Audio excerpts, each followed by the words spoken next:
প্রতিটা বলে মারবি আর ফলস রাখবি, এই অভ্যেসটা করে ফেলতে হবে একবারে। রান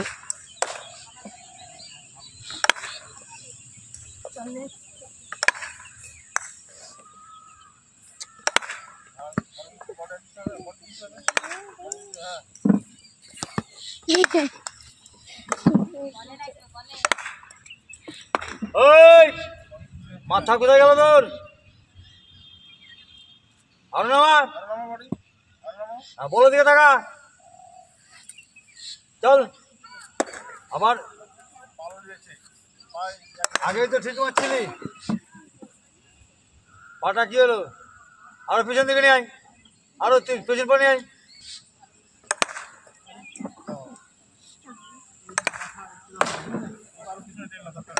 চলো।